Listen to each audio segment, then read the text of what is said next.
let's get into it. Topic 1, ballot bullshit.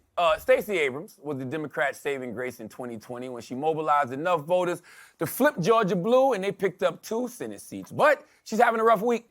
A federal court rejected her challenge of the state's unfair voting laws, and a new poll by 11 Alive in Georgia says Brian Kemp is leading her 47% to 45% in her second run for governor in Georgia. Meanwhile, world-renowned orator Herschel Walker slipped in the polls, but is still expected to win his Senate seat, even after news broke that he pressured a girlfriend to get an abortion while running on a family values platform. Now, Mike, you are Georgia. You are ATL. I am. And proudly. Stacey is obviously brilliant, and she's losing. Herschel, some people would say, is not brilliant. He's winning. What does that say about the people of Georgia? You don't have to be brilliant to win an office in America. It's been like that the last 200 years or so. That is true. You do have to be cunning, and Herschel may be very cunning in a Charles White-like way. Charleston White. Maybe giving y'all the drunken style.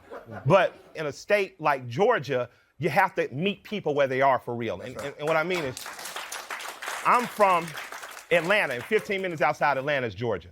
Georgia's 35% black, 35% African American, which means the rest of the people not black, but they are poor, working, and middle class. The guy she's running against is running an effective campaign, and Brian Kemp is running an effective campaign. I would advise, if I was in Ms. Kemp's camp, you need to go everywhere he just went. Ms. Abrams. And Ms. Abrams, you need to go everywhere Brian Kemp just went, because what Brian Kemp did was have an effective week with black people. Wow. And I would love to see her do that, but if she doesn't, that ain't our fault. Woo! Tara, what do you think Herschel's appeal is to GA, and what is Ms. Abrams possibly doing wrong? Stacey Abrams has lost 8% in black men support since the last time she ran. She's only at 79% for black voters overall, and it speaks to what you say. All politics are local. And that is an axiom in politics that if you understand that, you're going to win. And that's exactly what Brian Kemp is doing. And he's also opened up the door not only to appeal to people meeting them where they are, but because he stood up to Donald Trump, that has also given a permission structure to some Democrats to go, well, he's not that bad. So she has a hill to climb here on this, but it's all about turnout too. I mean, in the last 10 years, 1 million people have moved to Georgia. The demographics in Georgia have changed considerably, but in that 1 million people, it's 90% minority.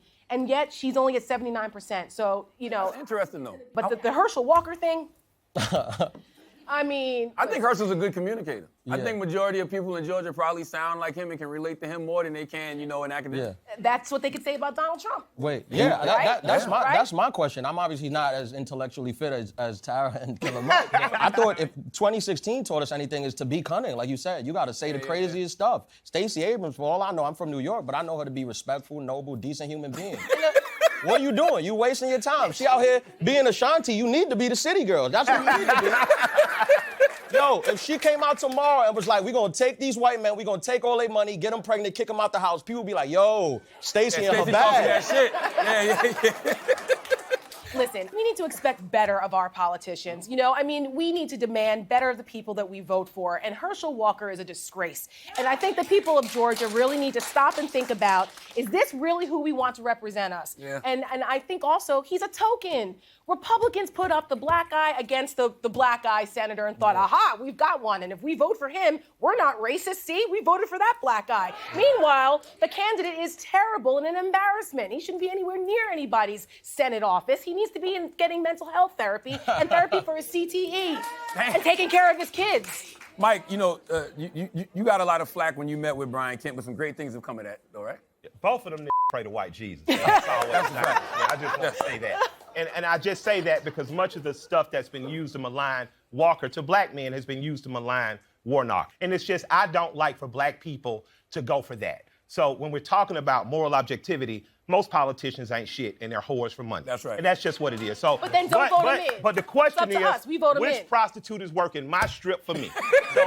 So when you go vote, think about that in terms of pimping, because I don't trust nobody that pray to white Jesus. I don't care who. Well, Mike, what pimp are you going to vote for?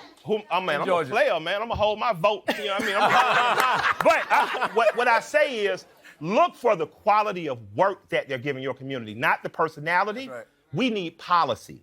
We don't need any more political personality. It's not the Dallas Cowboys versus the Washington football team. I don't care which team wins. I care that my community I do. I'm a Cowboy fan. But no, I agree. I like what you said, though. It's not about the who, it's the what. It's the what.